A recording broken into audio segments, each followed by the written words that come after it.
So, what's in the news today? It's been a fun week, hasn't it? The news has just been incredible this week, I have to say, and it's just been so wonderful to finally have this damn Mueller report over and have the president exonerated on all charges. I mean, finally, finally, finally, finally. And it's really hard to come up with any news, I thought, that would be interesting after that. I mean, that's such a huge thing, and you know, for days all I could do was just watch the memes and laugh. But now we're back down to earth, and there is some news out there. So here's a little bit on some of the news. The first thing we have is stupid Adam Schiff. I mean, come on. This guy is such an ass. But it looks like the Republicans are finally stepping up and doing something. I mean, after all this time, we're finally out of defensive mode and going on offense. And they're doing their job in the House Intelligence Committee. They've asked all 9 of the Republican members of the House Intelligence Committee have written a letter saying, we want Schiff out of here. We want him to resign. So let's take a look at that and see what's going on. Your actions, both past and present, are incompatible with your duty as chairman of this committee, which alone in the House of Representatives has the obligation and authority to provide effective oversight of the U.S. intelligence community. As such, we have no faith in your ability to discharge your duties in a manner consistent with your constitutional responsibility and urge your immediate resignation as chairman of the committee. Mr. Chairman, this letter is signed by all 9 members of the Republican side of the House, of the committee, and I ask unanimous consent to be entered into the record of today's hearing. Of course, there was a lot more to that. He had a big, long speech about all the crap and the lies that Schiff has said and everything he's done, but it's really good news. They're finally coming after him. They're finally going after the people they really need to go after. And of course, Schiff was an idiot and came back saying, oh, I'm not apologizing for anything and I'm not stepping down. I'm not sorry because there was all this evidence. And then, of course, he goes on to name all this stuff that not only wasn't evidence, but was just nonsense. But, of course, he kept his stance.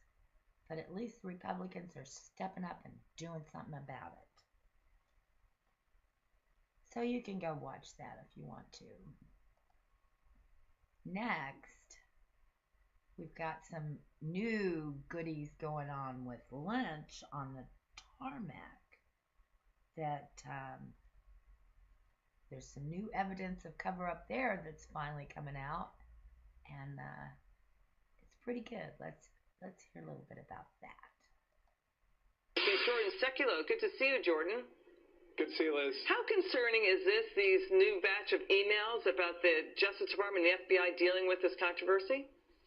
Very, because it starts with a document that we received when we filed the FOIA request. Before we had to go to court to compel these documents, we filed a FOIA request with the Department of Justice and the FBI about 2 weeks after this meeting on the Tarmac. And I got in my hands right now the response from the FBI, and the FBI said, hey, we did the search. They were kind of going back and forth with us for a couple months, and we found nothing. Well, then in today and yesterday's document release, if you go through there, you'll see FBI officials. Not only will you see FBI officials on the emails and actually with records, but you'll actually see places in these 413 pages where it was the FBI redacting information from us. So they were very much involved. So they started the whole process off by saying there's nothing. Then they started redacting things when there was something.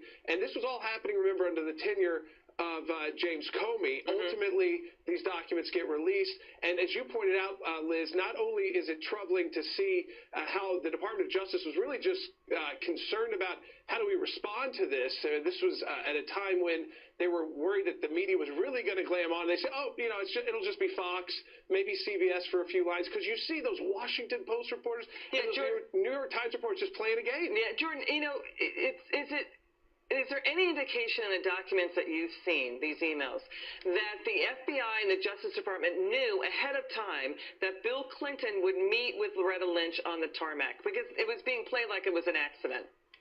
Yeah, there's a question there. So you've got the Department of Justice. Their first response to some of the people was, this wasn't planned. But then there is an email within these documents that talks about their security teams. That's the headline, and we don't get the text.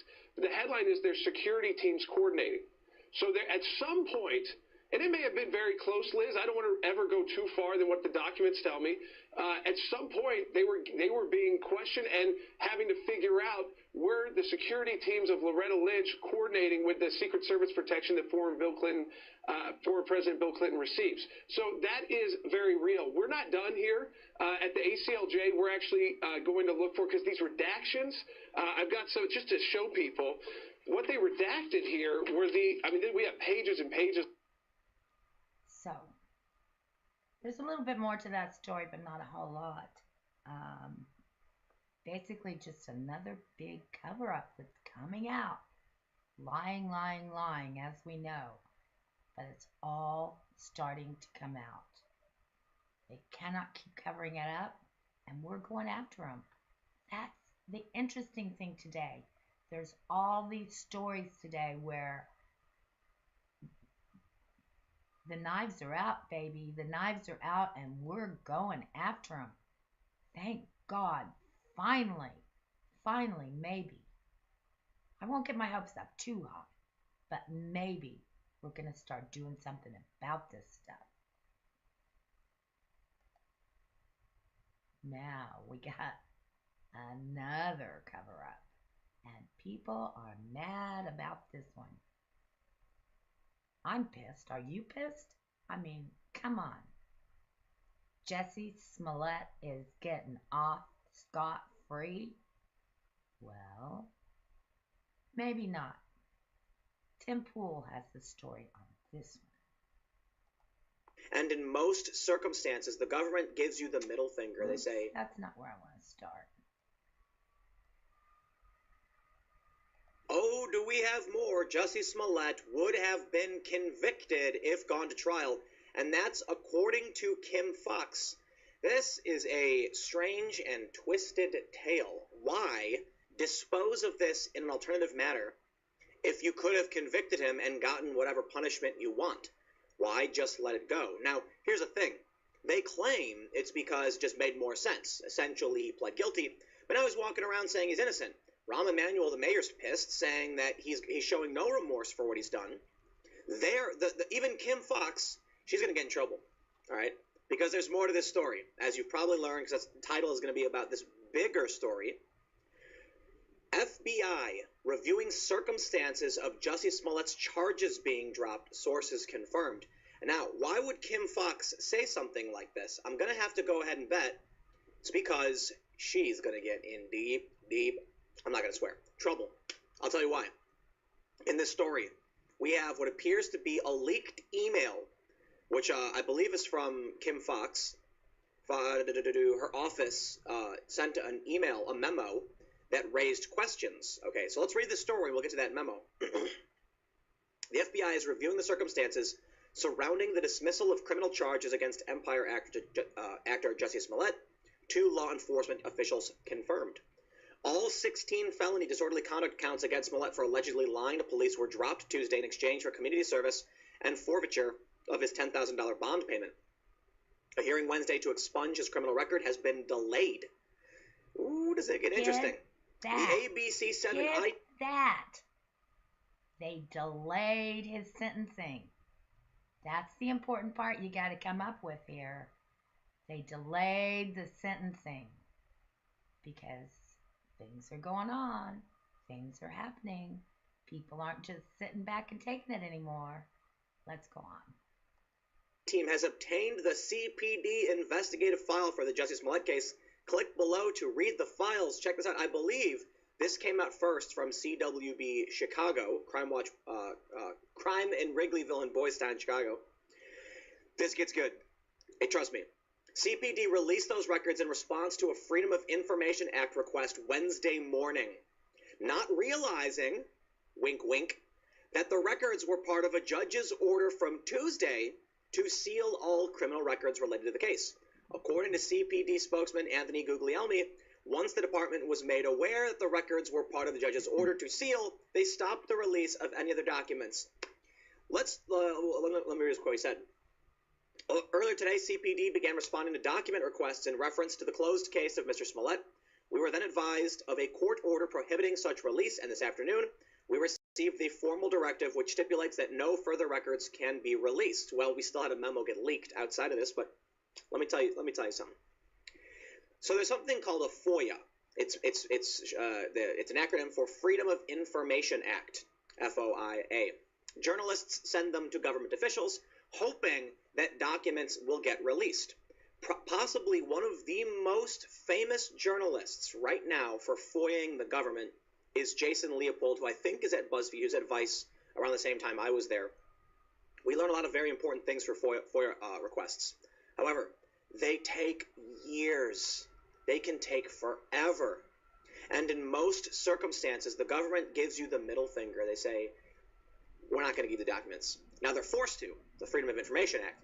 So what happens is you'll get heavily redacted documents eventually. Well, let me tell you what.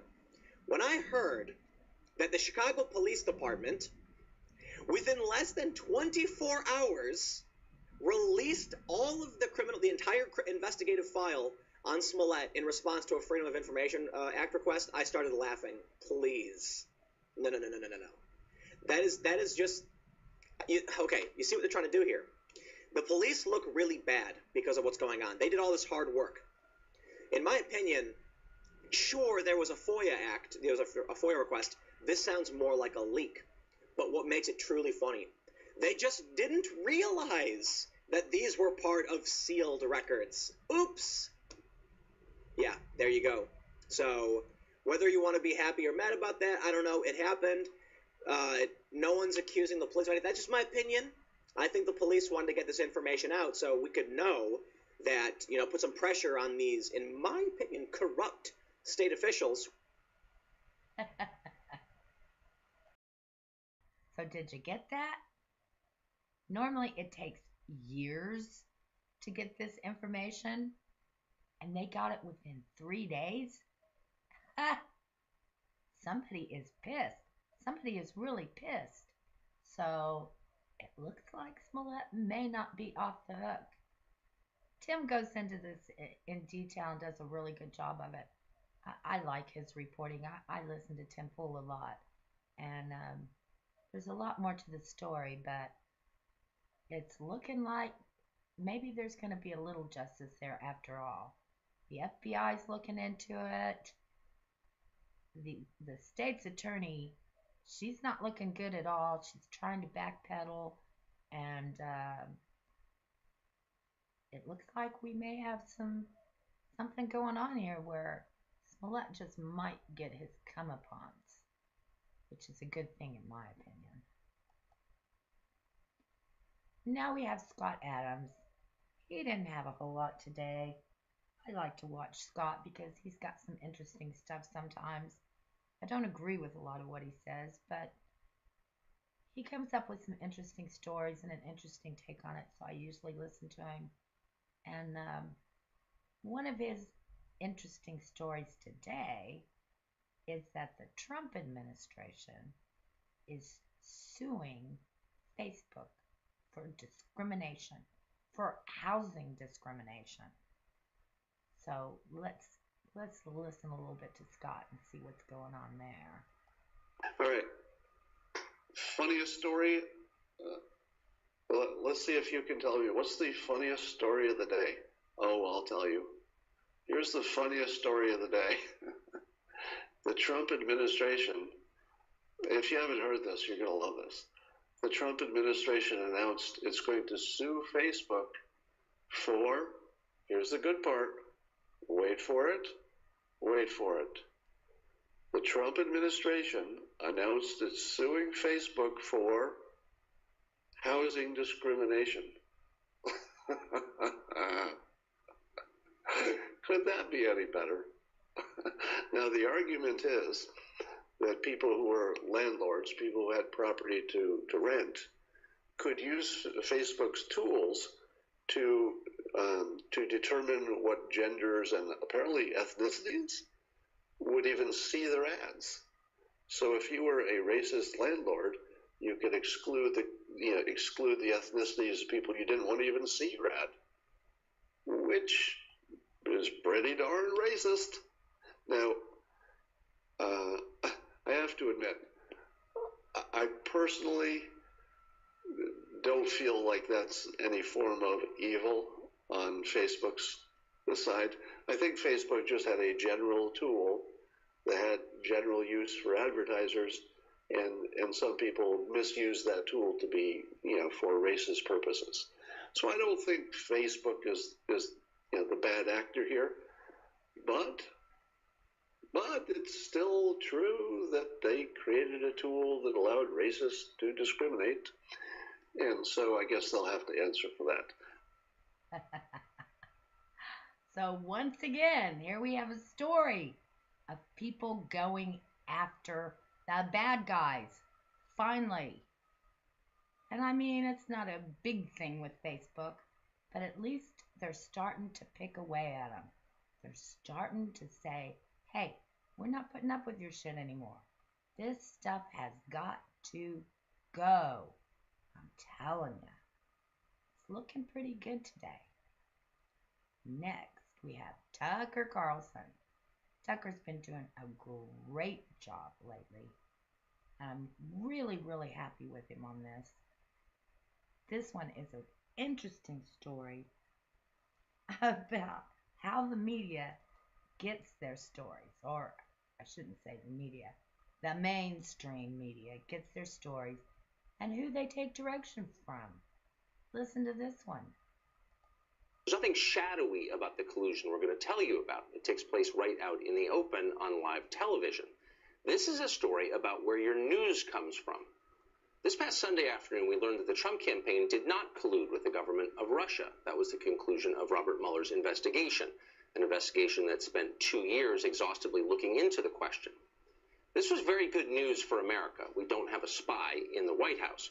But it was apocalyptic for the Democratic Party and their press agents in the news media. These are the people who would stake their reputations and their fortunes on the collusion hoax. And they were stunned. Befuddled politicians stammered on television trying to figure out what to say about the news. Viewers of liberal media outlets didn't want to hear anything about it. Huge numbers of them just quit watching immediately. Last night, CNN's 8 p.m. show lost nearly 50% of its viewers. For progressive channels, this was a catastrophe. Something had to be done. So into this disaster stepped the Speaker of the House, Nancy Pelosi. On Monday, just hours after the collusion story collapsed, Pelosi announced that the Democratic Party would be switching gears. Going forward, Democrats would focus intently on health care, just like she disingenuously claimed they always had. Madam Speaker, did the Republicans help Democrats shift the focus here from the investigations onto health care? Well, we've never taken our focus away. I hope that it focuses the press on these issues. I hope the press focuses on health care, Pelosi said. She didn't have to ask twice. At CNN, they were paying close attention to every word Pelosi uttered. To Jeff Zucker and the anchors who work for him at CNN, Pelosi isn't just a politician, she's the leader of the party, their party, the party under whose banner Zucker has said he may someday run for office. When America's most powerful Democrat speaks, CNN listens with pen in hand. These are marching orders. And the network swung into action immediately. The rundowns of every primetime show were scrapped and rebuilt. Gone were the segments about office towers in Moscow and Carter Page's spying and Don Jr. going to prison. In their place, long editorials about health care. The Democratic health care plan is sensible and necessary, CNN told us. The Republican plan, cruel and heartless. Between 7 p.m. and midnight last night, Every show on CNN followed Nancy Pelosi's instructions. Every single show talked about health care, and every single one channeled Nancy Pelosi's views on health care. She could have been writing the scripts. Maybe she was. Nobody hit that topic harder than an anchor called Chris Cuomo. Cuomo was the son of the former Democratic governor of New York and the brother of the current Democratic governor of New York. He spends a lot of time telling you what a committed shoe-leather journalist he is, probably because his instincts are so obviously political. Last night, the governor's brother read his party's talking points as if off a cue card. Close your eyes as we play this and imagine you're listening to a 30-second attack ad on the radio during campaign season. See if you can tell the difference. Our president said today that the GOP will be known as the party of health care, but it seems to me he left out a word. Based on his administration's latest move with the ACA, the president will make his party about removing health care. This president and his party have no plan to provide care to tens of millions if the ACA is gone. Why? Welcome to the new normal. They're taking your health care away. If you're waiting to hear the paid for by the Kamala Harris for President committee line, they left that out. They shouldn't have. The law requires it, but they did anyway. Don Lemon hosts the next show in CNN's lineup. As a person, Lemon isn't nearly as political as the governor's brother is. He's a local news guy at heart, the former weekend anchor at a station in Birmingham. He's not into pop. Anyway, you get the point. All of them, every single one. Healthcare. Nancy Pelosi says healthcare. They all go to healthcare. So we all know where they're taking their cues from at this point. And then we have Dan Bongino. He's such a sweetie. Dan's got a great story on here about Brennan. New evidence showing how Brennan lied once again. We're going after him, folks. We're going after him. Here's the story on Brennan. Bravo Company, MFG.com. Check out their equipment. These guys are the best in the business. Okay, getting right to it. So, breaking news yesterday. Ding, ding, ding, ding, ding. Rand Paul drops a tweet yesterday, basically exposing what we know to be true the whole time. That the hoax master, the ringleader, the Mr. Rogers of Mr. Rogers' neighborhood, that's no insult to Mr. Rogers, who was a good man. I should never conflate him with this idiot, John Brennan, who is the Mr. Goofball of Mr. Goofball's neighborhood. Rand Paul exposes yesterday in a tweet that John Brennan, according to a source, was the one that asked that the dossier, the fake hoax document this entire case has been based on, asked that it be included in the intelligence community assessment. Some of you are saying, so? Really? Because that's not what John Brennan said. Think about what I'm telling you here. Remember the whole 17 agencies agreed that the Russians hacked the election to help Donald Trump? Remember that? Which was really 4 agencies? Remember that report? Well, John Brennan, of course, led one of the agencies, the Central Intelligence Agency, the CIA, that was involved in the production of that report. The same report, if you listen to show 944 earlier in the week, I think it was a Tuesday show. Yeah, it was a Tuesday show. Yeah. That Jim Clapper indicated in an interview with Anderson Cooper, the same report he said was Jim Clapper, the director of national intelligence under Obama, said was ordered by Barack Obama. But Clapper said, don't worry, the dossier had nothing to do with it. Because Brennan knew, at the time he gave a bunch of interviews, that the dossier was fake and they were using it as a political hit job against Donald Trump.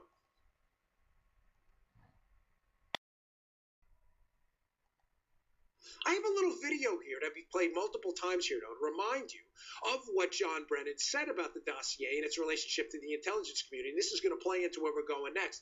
And Brennan seems notably cryptic about the role of the ICA, but not cryptic at all in what role the dossier played in the intelligence community assessment. Play that cut.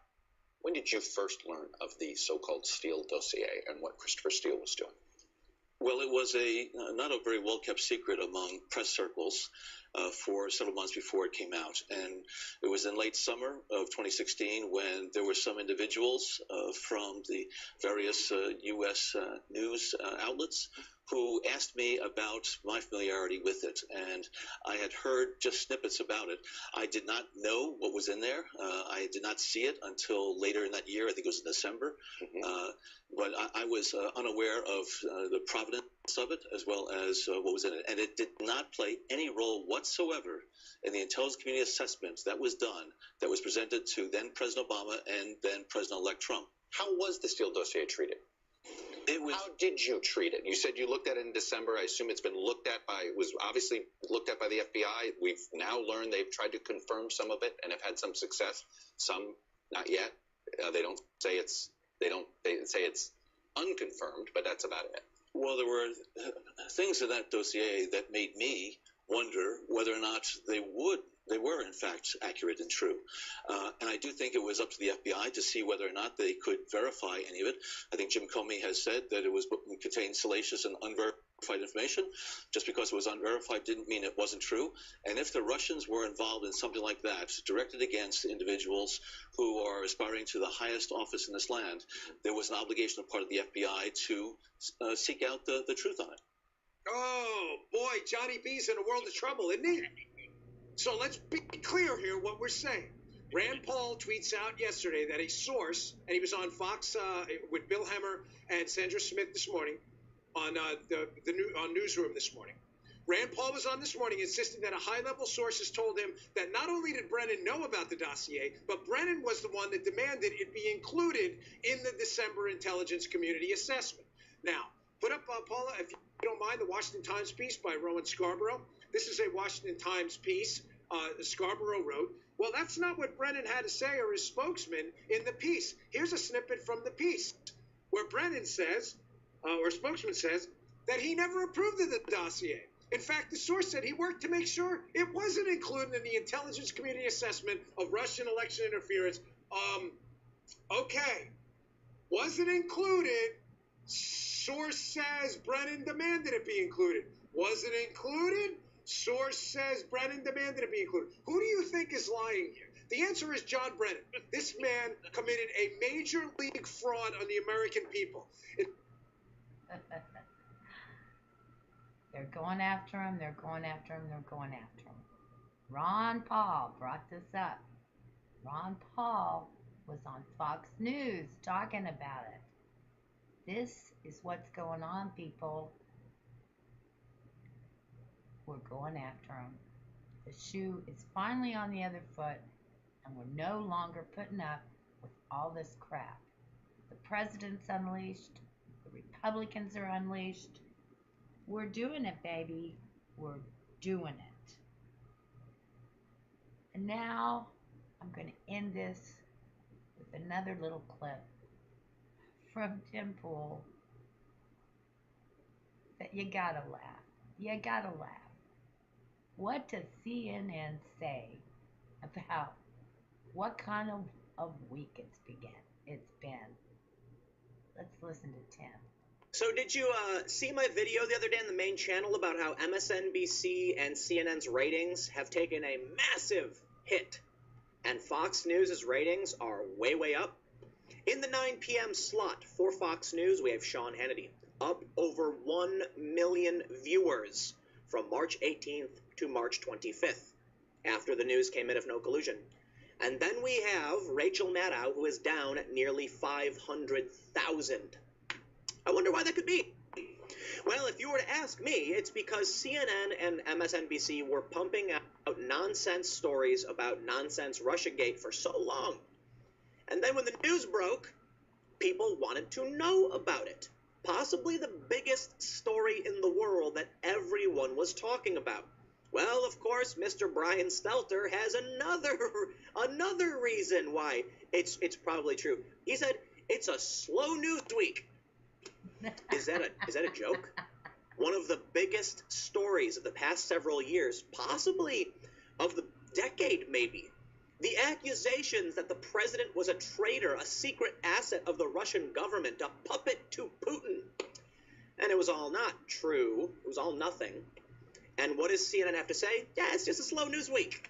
I get it. Slow to you because you're chasing the Trump bump.